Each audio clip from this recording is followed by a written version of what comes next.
But first, things came to a head on Capitol Hill yesterday when Senator Bernie Sanders withdrew his proposed Yemen war powers resolution after reporting revealed the Biden administration was actively whipping against it. Here's that moment from the Senate floor last night. So once again, where we are at is I'm not going to ask for a vote tonight.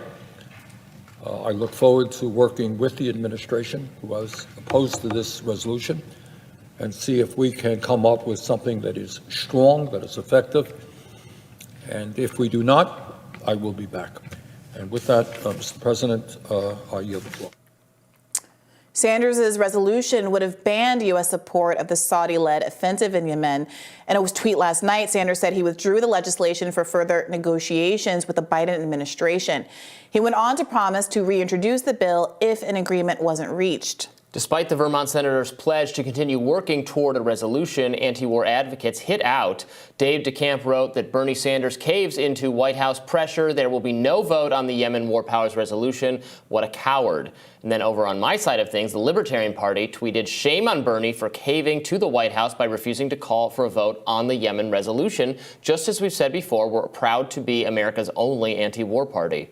Meanwhile, the Biden administration, which declared an, quote, end for U.S. support of the war last year, maintains that the resolution is unnecessary and would, quote, greatly complicate the intense and ongoing diplomacy to truly bring an end to the conflict. This is pretty disappointing stuff, right? It is. And look, we've been talking about this all year, right? We've been talking about Joe Biden saying that he was going to make Saudi Arabia a pariah and then turning around and basically fist bumping in BS. We've been talking about how U.S. courts just basically cleared MBS of any involvement in the Khashoggi murder.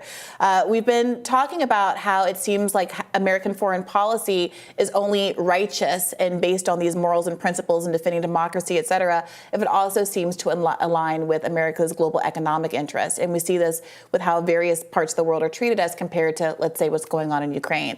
And this just seems like another piece in the puzzle where there are progressives who I think genuinely have been advocating for this bill for a really long time, with folks like Ro Khanna, and the left has been really shepherding this with some crossover from libertarian-oriented people across the aisle. When there is a president, a Democratic president, who basically does not support the bill and is willing to veto the bill, all of the protesting and all of the goodwill and all of the sincerely held views in the world amount to nothing. Yeah, Justin Amash, a former member of Congress, the only member of Congress to be an actual member of the Libertarian Party, he tweeted, I think we have it, let's put this on up.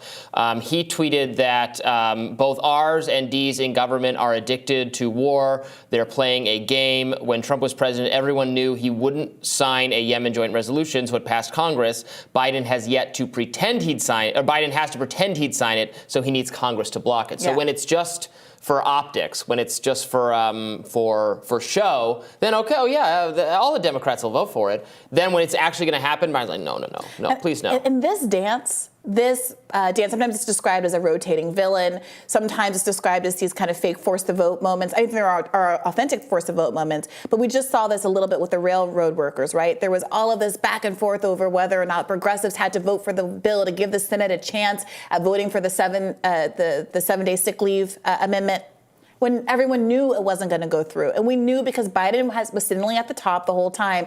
He had to look like he was potentially the good guy, and Democrats needed to fall. So they bifurcated the 7-day sick leaves from the ultimate TA and were able to say, look, it's Republicans who did it. It's Republicans who wouldn't vote for the 7-day sick days. When Biden, of course, could have said, I'm only going to sign a bill that includes the sick days. And if it didn't pass Congress, he could have punted it back to the railroad workers, and they could have used their strike power for leverage to actually get what they wanted. We saw this with the $15 minimum wage. A Democratic president who has been running on the $15 minimum wage can't kill it. So here comes Chuck Schumer stripping the $15 minimum wage out of the overall COVID relief bill, which was a must-pass bill. And everyone can say, oh, well, the conservatives plus Kyrsten Sinema didn't want this, but the rest of the Democratic Party remains pure and intact. And it's why sometimes people don't credit conversations about whip counts and people's desire to do X, Y, and Z, because at the end of the day, it seems that there always is a machination of one kind or another that prevents the good thing from happening while giving Democrats a modicum of coverage. It feels especially true on foreign policy, where the blob is just all powerful, because there are so many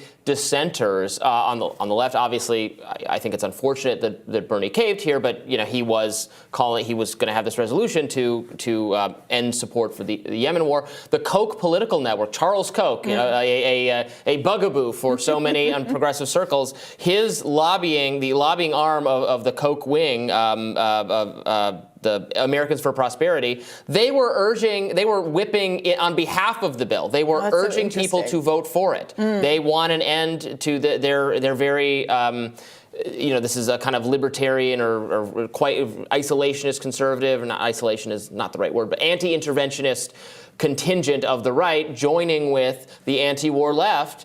And there are lots of Republicans now who are against the endless spending in Ukraine. We talk about that all the time. Yes. There is so much bipartisan support for having a different foreign policy that runs up against just the administration and just the national security state that is so powerful. And I think that you actually see these kind of machinations happening more frequently when we're talking about issues that are overwhelmingly popular. Because that's when people need cover. If you can make some justification that some portion of the country doesn't actually want to end qualified immunity because they're still pro-cop, or some portion of the country still wants to be in Afghanistan, you don't see as much of this. But with these clear issues where people do not want the expansion of American empire, or people do want things like a $15 minimum wage, which again, I know it's like a broken record with me, but which won with 60% of the vote in Donald Trump's red Florida.